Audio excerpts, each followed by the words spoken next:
গয়নাটা লুকিয়েই রেখেছিল তৃপ্তি। মাও যে একই কাজ করেছিল। অতদিন সংসার করেও শুধু বুঝতে পারেনি হঠাৎ বাপ তার আর একটা বিয়ে করে আনবে। যেদিন নতুন মা সেজেগুজে বাপকে সঙ্গে নিয়ে যাত্রা দেখতে গেল, সেদিন সন্ধে রাতে চুপি চুপি মা গয়নার পুঁটলিটা তৃপ্তির হাতে দিয়েছিল। বাঁশবনে লুকিয়ে রেখে এসেছিল মায়ের কথা মতো। পরের দিন সকালে ঘুম ভেঙে দেখল মা নেই। বাঁশঝাড়, পুকুর পাড়, পল্টু মুদির দোকান কোথাও নেই। কোথায় গেল? আর কোনো দিন খোঁজ পায়নি তৃপ্তি। বাপটাও খোঁজ করেছিল 2-4 দিন। গ্রামের বৌঝিদের মধ্যেও ফিসফিসানি চলেছিল বেশ কদিন। তারপর সব থিতিয়ে গেল। আসলে বাপের নতুন বউ সুন্দরী, যুবতী, ঘরের অনেক কাজ। রোজ সব কাজকর্ম করলে তার নাকি সৌন্দর্য নষ্ট হয়ে যাবে। রাতের বেলা দিন কয়েক চাপা গলায় ঝগড়ার পর বাপ বুঝে নিল কাকে বেশি দরকার তার। বউ পালিয়েছে তো কি, মেয়ে তো আছে নাকি? দরকারে যদি মেয়ে বাপের কাজেই না লাগে তবে লাগবে কে? কাজেই ঘর গোছানো, পুকুর ঘাটে নিত্য নৈমিত্তিক বাসন মাজা, সাবান কাচা, ঘরোয়া ছোটোখাটো নানা কাজ থেকে কুটনোকোটা অবধি তাকে একাকেই করতে হতো। নতুন মা কেবল ভাতের ফ্যান গেলে খুন্তি নেড়ে এমন একটা ভাব করত যেন সে এসে তাদের সংসার উদ্ধার করে দিচ্ছে। দিনকুড়ি হাড় ভাঙা পরিশ্রম করে তৃপ্তি বুঝল এভাবে চলতে থাকলে পড়াশোনার এখানেই ইতি। সারাদিন কাজ করে 8টা বাজতে না বাজতেই ঢুলতে থাকে সে। ক্লাস 8-এ পড়ে। পড়াশোনা না করলে রেজাল্টে তার প্রভাব পড়বে। এমনিতে তৃপ্তির মাথায় বুদ্ধি যথেষ্ট। স্কুলে প্রতি বছর ফার্স্ট হয়। এই মুহূর্তে পড়াশোনা ছাড়ার কোনো ইচ্ছেই নেই তার। কিন্তু উপায় হাতড়ে বেড়ায় সে। জানে বাপ কিছুই করবে না, তবু বাপকে একবার বলা দরকার। অন্তত নিজের দিকে সৎ থাকা দরকার। বাধা গতে বুলি আওড়ালো বাপ। ঘরের একটু কাজ করলে এমন কি ক্ষতি হচ্ছে তার? হাতে হাতে কাজ করলে সংসারের সুরাহা হয়। নতুন মাও খানিক বিশ্রাম পায়। তাছাড়া ভবিষ্যতে তো হাতা খুন্তিই নাড়তে হবে অন্যের বাড়ি গিয়ে। এখন থেকে শিখে নেয়াই ভালো বলে সে নিজের কাজে চলে গেল। আগেই জানতো এমনটাই হবে, তবু তৃপ্তি ধাপে ধাপে সিদ্ধান্ত নিতে বিশ্বাসী। বুদ্ধিমতীরা বুঝি এমনই হয়। অনেক ভাবনা চিন্তার পর পায়ে হেঁটে সে চলে গেল সোহিনী দিদিমণির বাড়ি। দিদিমণি সুন্দরী, সাজুনি, স্পষ্ট বক্তা এবং একলা থাকেন। কাজকর্ম করতে পছন্দ করেন না, কিন্তু অসচ্ছল টাকা পয়সা নেই যে সব সময়ের জন্য লোক রাখবেন। একটা কাজের মানুষ হলে বড্ড ভালো হয়। স্কুলে যেতে আসতে শুনেছে বার কয়েক। দরজার কড়া নেড়ে ডাকলো, দিদিমণি। তৃপ্তি, তুই এই দুপুরবেলা? কাল স্কুলেই তো দেখা হতো। স্কুলে সবার সামনে কি বলবো দিদিমণি? সারাদিন খাটতে খাটতে আর পারছি না। নতুন মা বড্ড খাটায়, এক ফোঁটা পড়াশোনা করতে পারি না। আমায় একটু আপনার কাছে আশ্রয় দেবেন? আমি আশ্রয় দেব? তোকে? বলিস কি রে? তুই তো আর অনাথ মেয়ে নোস। মা আছে, বাবা আছে, মানবে কেন? ওরা তো আমার বাড়ির চড়াও হয়ে এসে বলবে তাদের নাবালিকা মেয়েকে আমি কেড়ে নিয়েছি। তবে কি এখানেও প্রার্থিত আশ্রয় মিলবে না? তৃপ্তির মনে ভয় হয়। বড় আশা নিয়ে এসেছিল সে। তবু মুখে জোর দেখিয়ে বলে, বললেই তো হলো না, আমি সবার সামনে বলবো নতুন মা খাটায় বলে আমি স্বেচ্ছায় চলে এসেছি। সোহিনী দিদিমণি আর চোখে একবার তৃপ্তির আঁটোসাঁটো গড়নের দিকে তাকালেন। বাড়ির কাজের মেয়ে হিসেবে পেলে মন্দ হয় না। মেয়েটার বাপকে তিনি চেনেন, বোকাশোকা লোক, প্রতিবাদের কোনো ক্ষমতা নেই। গ্রামের লোক কিছু বলতে এলে তৃপ্তি সামলে নেবে। তবু যদি কোনো ঝামেলা করে মাইনে বাবদ অল্প অল্প টাকা হাতে ধরিয়ে দিলেই চলবে। বাচ্চার আর কাজের দাম কত? চাকরি করতে এসে দেখেছেন তো, টাকার কাঙাল সব। হাতে টাকা পেলেই চুপ করে যাবে দিব্যি। কম তো দেখলেন না তিনি এক জীবনে। কিন্তু সবার আগে মেয়েটার রাজি হওয়া নিয়ে কথা, তাকেও তো নিজে মুখে বলতে হবে।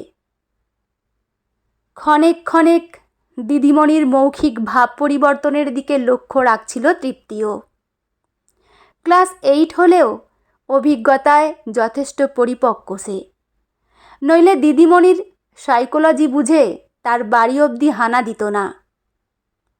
এতক্ষণ বাদে মুখভঙ্গিতে দৃঢ়চেতা মনোভাব লক্ষ্য করে বলল, আপনার সব কাজ আমি করে দেব দিদিমণি, টাকা পয়সা লাগবে না, শুধু খাওয়াটুকু আর পড়াশোনা করতে দিলেই হবে।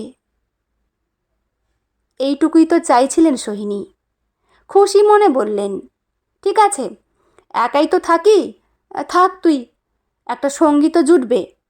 ঘরের কাজগুলো করবি, খাবি দাবি, ফাঁকে ফাঁকে পড়াশোনাও আমি দেখিয়ে দেব যতটুকু সময় হয়। তবে কাজ কিন্তু মন দিয়ে করতে হবে। রান্নাবান্না পারিস তো? বড় করে ঘাড় হেলায় তৃপ্তি।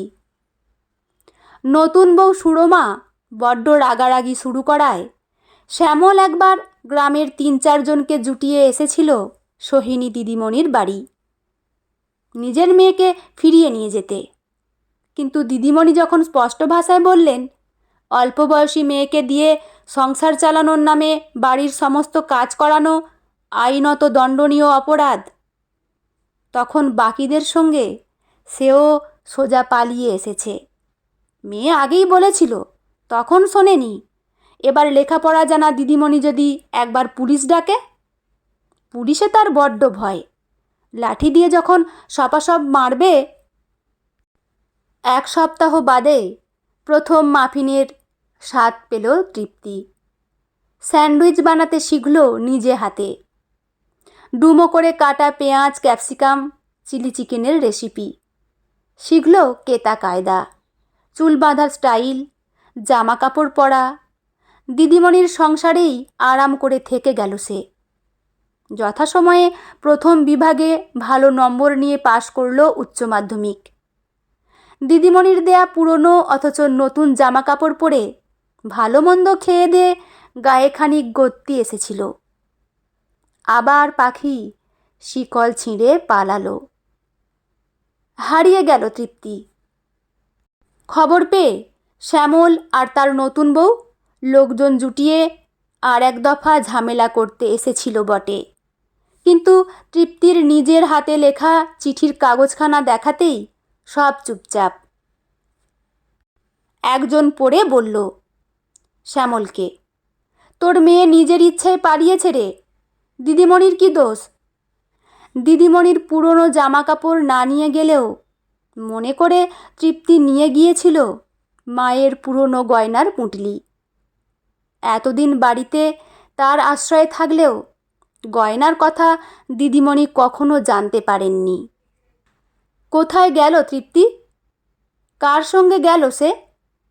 সত্যি কি হারিয়ে গেল পৃথিবীর বুক থেকে?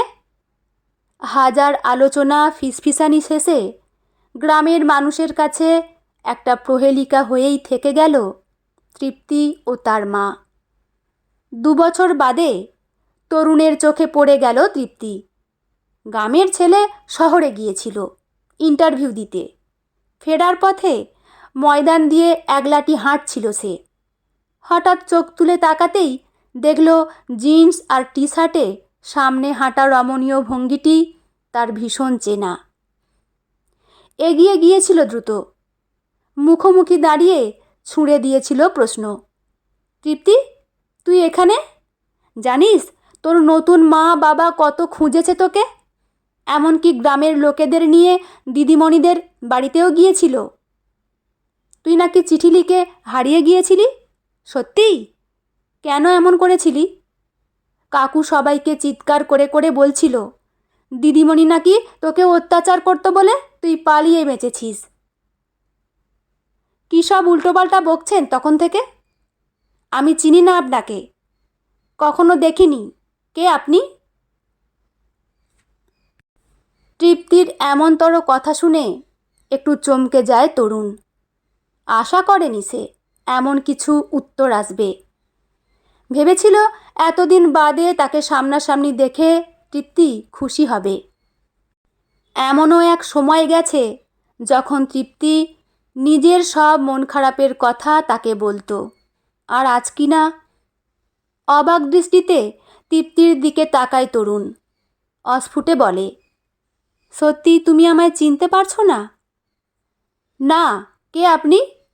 গম্ভীর মুখে বলে সে। আপনার কথার মাথামুন্ডু কিচ্ছুটি বুঝতে পারছি না। দয়া করে বিরক্ত করবেন না, তাহলে কিন্তু চেঁচাতে বাধ্য হব। তখন কিন্তু আপনাকে কেউ বাঁচাতে আসবে না। প্লিজ সরে যান। একজন অত্যাধুনিক মেয়ে রাস্তায় দাঁড়িয়ে যদি একটিবার চেঁচিয়ে ওঠে, তাকে অপমান করার দায়ে লোকজন ছুটে আসবে। পরে নিয়ন্ত্রণ তার হাতে থাকবে না। থানা পুলিশ হলে বিপদের চূড়ান্ত হবে। তাই চটজলদি সরে যায়। ভীষণ একটা ভুল হয়ে গেছে। আপনাকে অপমান করার কোনো ইচ্ছেই ছিল না। প্লিজ কিছু মনে করবেন না। আসলে আমাদের গ্রামের একটা মেয়েকে হুবহু আপনার মতোই দেখতে, তাই বোধহয় কোথাও গিয়ে আমার। এইটুকু বলতে বলতেই তোদলাতে থাকে সে। তরুণের মুখের দিকে চোখ তুলে তাকায় সে। পরক্ষণেই হনহন করে রওনা দেয়। কৌতূহল বড় বালাই। চেনা চেহারাটা মোড় ঘুরতেই তরুণ প্রায় দৌড়তে থাকে। দেখে একটা সল্টলেকগামী বাসে চেপে বসেছে সে। সামনেই একটা ফাঁকা ট্যাক্সি পেয়ে ধরে নেয় তরুণ। তখন মাথায় তার একটাই চিন্তা, জানতেই হবে কেন তৃপ্তি বেমালুম মিথ্যে বলল তাকে। এই চাউনি তার চেনা, 10 বছর বাদে দেখলেও চিনতে পারবে। কোথায় থাকে এখন, জানতেই হবে তাকে। বিরাট বড় কমপ্লেক্স, সাজানো গোছানো, ঝাঁ চকচকে। স্বয়ংক্রিয় গেট। নেমে কয়েক পা হেঁটে ঢুকে গেল তৃপ্তি। গেট বন্ধ হয়ে গেল নিজের ছন্দে। ঈষৎ গম্ভীর মুখে চেনা গেটকিপার বলল, ম্যাডাম আপনার কথা জিজ্ঞেস করছিলেন। ফোনে পাননি বোধহয়। কি যেন একটা দরকার আছে। ওর মুড তো জানেন, তাড়াতাড়ি যান। এই বিরাট বড় কমপ্লেক্সের সামনে দাঁড়িয়ে হাঁটু দুটো যেন থরথর করে কাঁপতে লাগলো তরুণের। মনের মধ্যে বিশ্বাস অবিশ্বাসের দোলাচল। এবারের ভুলটা হয়তো তারই। এত বড় কমপ্লেক্সের বাসিন্দা তৃপ্তি কিভাবে হতে পারে? মাত্র 2 বছর হলো সে শহরে এসেছে, কিন্তু ওই চাউনি, সে যেন তার অনেক কালের চেনা। দ্বিধা ভারাক্রান্ত মন নিয়ে পায়ে পায়ে স্টেশনের দিকে এগিয়ে যায় সে। অনেকটা পথ, কিন্তু হেঁটে যাওয়া ছাড়া উপায় কি? ঝোঁকের মাথায় ট্যাক্সি চেপে বসেছিল সে। 400 টাকা সহজ ব্যাপার নয় একজন টিউশন মাস্টারের কাছে। ভাড়ার অঙ্কটা ভেবে কপালে তার বিন্দু বিন্দু ঘাম ফুটে ওঠে। অতগুলো টাকা এক লপ্তে দাদা বৌদিকে কি কৈফিয়ত দেবে সে? টিউশনির সামান্য টাকায় দিন কাটে না। বৌদির বাক্যবাণ দিনে দিনে শেলের চেয়েও তীক্ষ্ণ হয়ে উঠেছে। এতক্ষণ সময় লাগলো যে? ঘরে ঢুকে দেখল তৃপ্তি চামচ দিয়ে কেটে কেটে পছন্দের পেস্ট্রি খাচ্ছেন ম্যাডাম। জানিস না, আজ স্যাপিয়ার 6-এ এনজিওর পার্টি আছে। তোর জন্য বেরোতে দেরি হয়ে গেল। কতদিন বলেছি, কাজের সময় দেরি আমার পছন্দ নয়। তাড়াতাড়ি গাড়ি বের কর। হুকুম শুনেই তো জীবনভর বেঁচে আছে সে। চাবি নিয়ে চলে গেল নিচে। পরের ধাপগুলো জানে সে। আয়নায় চোখ বুলোবেন, final touch up, branded bag, জুতো, আস্তে ধীরে গাড়িতে উঠবেন। ঠোঁটে নিখুঁত প্লাস্টিক স্মাইল।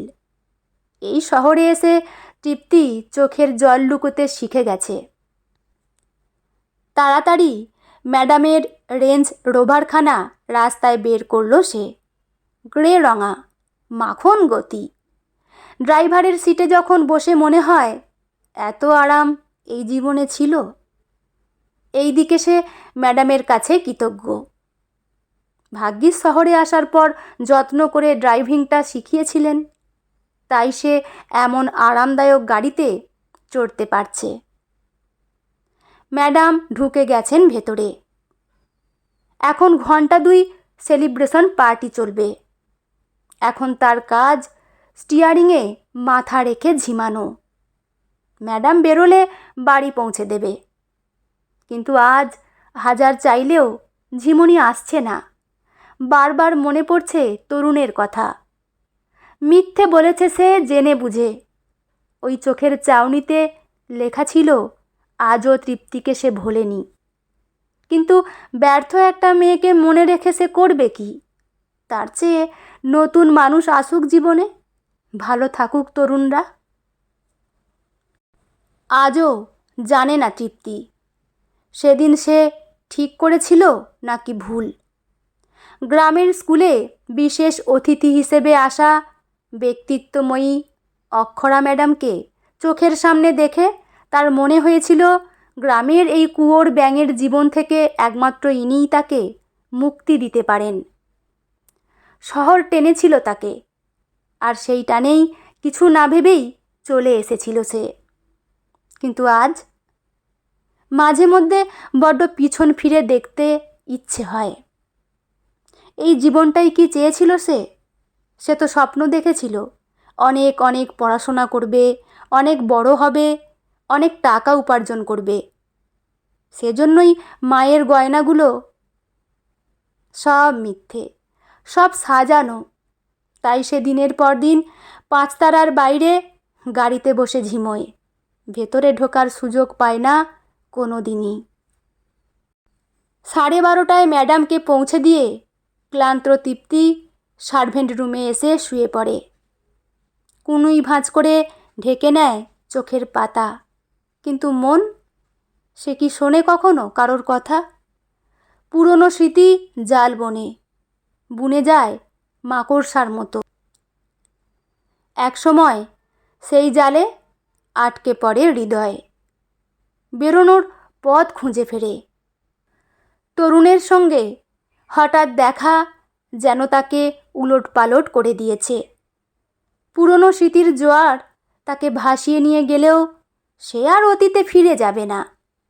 সবার চোখে সে বুদ্ধিমতী না, সেই তকমাই থেকে যাক জীবন জুড়ে।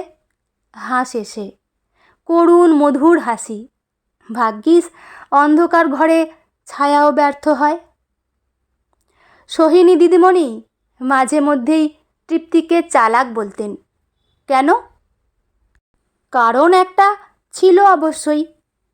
তিনি বেশ বুঝেছিলেন সৎ মায়ের অত্যাচার এবং সারাদিনের অক্লান্ত পরিশ্রমের হাত থেকে বাঁচতেই এক প্রকার পালিয়ে এসেছে তৃপ্তি।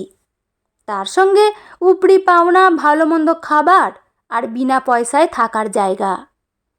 মুখের ওপরেই কথাগুলো বলতেন হেসে হেসে।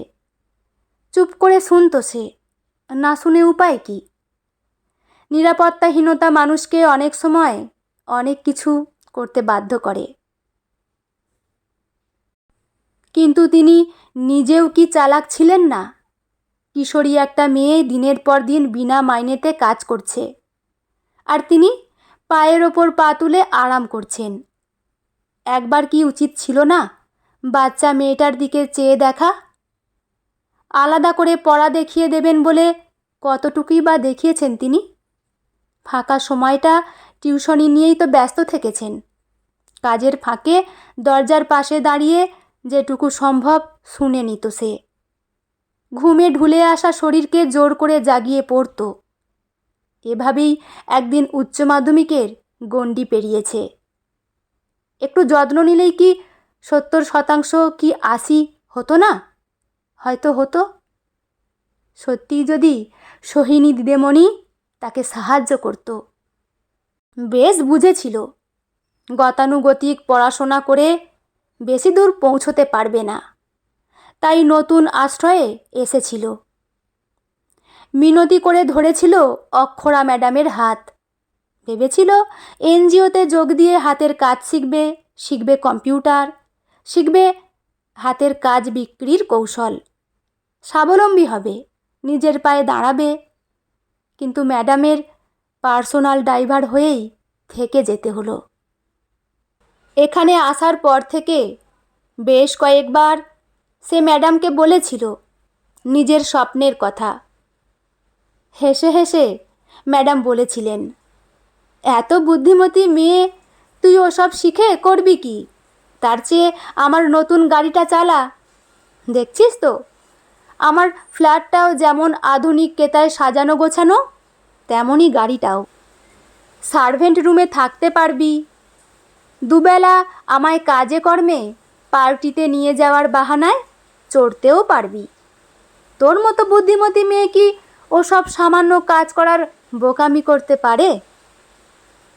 তবু মনে জোর এনে বলেছিল সে, আমি তো কেবল উচ্চ মাধ্যমিক পাস ম্যাডাম। যদি সময় সুযোগ বুঝে কম্পিউটারটা শিখতে পারতাম, তাহলে ছোটোখাটো একটা কাজ জুটিয়ে নিয়ে স্বাধীনভাবে বাঁচতে পারতাম। একলা মেয়ে হয়ে এই শহরে স্বাধীনভাবে বাঁচতে চাস? একলা বাঁচা এত সহজ? হেসেছিলেন ম্যাডাম। হাসির অর্থ বুঝতে পারেনি সদ্য গ্রাম থেকে আসা তৃপ্তি। মানুষ চরিত্রের জটিলতা তখনও তার অধরা ছিল। উৎসাহ নিয়েই বলেছিল সে, আমি পারবো ম্যাডাম, আপনি সাহায্য করলেই পারবো। তাচ্ছিল্য ঝরে পড়েছিল ম্যাডামের কণ্ঠস্বরে। তোদের মতো অতি সাধারণ গ্রামের মেয়েদের সমস্যা কি জানিস? বড্ড বাংলা হিন্দি সিনেমা দেখিস তোরা। ওই দেখায় না, চরিত্রগুলো এক মুহূর্তেই বদলে গেল জীবনটাই। গরিব থেকে বড়লোক, বাড়ি গাড়ি বাংলো, জীবন বদলানো অত সহজ নয়। পরক্ষণেই গলার স্বরে লেগেছিল কাঠিন্যের ছোঁয়া। কদিন এসেছিস তুই এখানে? এই শহরকে কতটা চিনিস তুই? এখনই স্বাধীনতা খুঁজতে নেমেছিস? যেমনটা বলছি তেমনটা কর, নইলে ট্রেনিংয়ের ব্যবস্থা করে দিচ্ছি, নিয়মিত যাবি।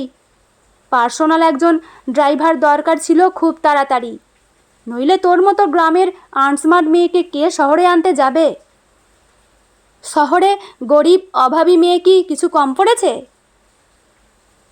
ম্যাডামের না বলা কথাগুলো দিব্যি বুঝে নিয়েছিল তৃপ্তি। শহরের মেয়েরা গরিব হতে পারে, বোকা নয়। কাজেই বিনা মাগনায় সারাদিন খাটতে রাজি হবে না। হেসে বলেছিলেন, ম্যাডাম, ভালো জামা কাপড়, চারবেলা খাবার, থাকার জায়গা পাবি। শহরে এর দাম জানিস? নেহাত আমার দয়ার শরীর বলে। হাত তৈরি হতে বেশি সময় লাগেনি। সেকেন্ড হ্যান্ড গাড়িতে প্র্যাকটিস করেছে বেশ কিছুদিন। ম্যাডামই অবশ্য ব্যবস্থা করে দিয়েছিলেন। শেষ পর্যন্ত যখন হাত কথা বলে, তখন গেছিল সে লাইসেন্সের পরীক্ষা দিতে। উদরে গেছে ভালোভাবে। সেখানেই আলাপ হয় একজনের সঙ্গে। বলেছিল লাখ দুয়েক জোগাড় করতে পারলে একটা সেকেন্ড হ্যান্ড ট্যাক্সির ব্যবস্থা করে দেবে। মাসে মাসে অল্প কিছু করে দিতে হবে কিন্তু।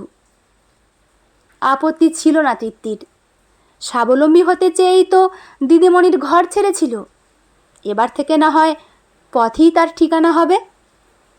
মনে পড়ে গিয়েছিল মা মাথায় হাত বুলিয়ে আদর করতে করতে বলতো, মেয়ে আমার বুদ্ধিমতী, পথ চলার রাস্তা নিজেই স্থির করে নিতে পারবে। যত্ন করে আগলে রাখা মায়ের গয়নাগুলো নিয়ে পরদিনই গিয়েছিল সোনার দোকানে। অবাক হয়ে শুনতে পেয়েছিল দোকানের মালিক বলছে, এসব কি নিয়ে এসেছেন? এগুলো সব গিল্টি, কোনোই দাম নেই এর। নিজের ভাগ্যের ওপর হাসি এসেছিল তার, বাকিরা তো বটেই। মাও কিনা শেষে তাকে ম্যাডামের দেয়া খাবারের প্যাকেটটার দিকে তাকায় তৃপ্তি। আজ আর খাওয়ার ইচ্ছে নেই। সকাল হলে ওয়াচম্যানকে না হয় দিয়ে দেবে। দোকান থেকে কেনা খাবার ওয়াচম্যান কালটু একদিন বলছিল ওর ছেলে নাকি খেতে ভারী ভালোবাসে, কিন্তু পকেটে টাকা থাকে না বলে কিনে দিতে পারে না। বুদ্ধিমতীর তকমা পাওয়া তৃপ্তিকে বারবার এই দুনিয়া কেন যে বোকা বানিয়ে চলে জানে না সে। কখনো কি পাবে তার উত্তর? তথাকথিত ভালো মানুষদের পাতা জাল এড়িয়ে কখনো কি সত্যিই বুদ্ধিমতী হয়ে উঠতে পারবে সে? বন্ধুরা, গল্পটি এখানেই সমাপ্ত। আপনাদের কেমন লাগলো অবশ্যই কিন্তু কমেন্ট করে জানাবেন। আর আমার চ্যানেলে নতুন বন্ধু হয়ে থাকলে প্লিজ চ্যানেলটি সাবস্ক্রাইব করে পাশে থাকবেন। লেখা মন কেমনের ডাকবাক্স অনিন্দিতা, পাঠে আমি রিমি। দেখা হচ্ছে পরের কোনো গল্প নিয়ে। ভালো থাকবেন সবাই। ধন্যবাদ।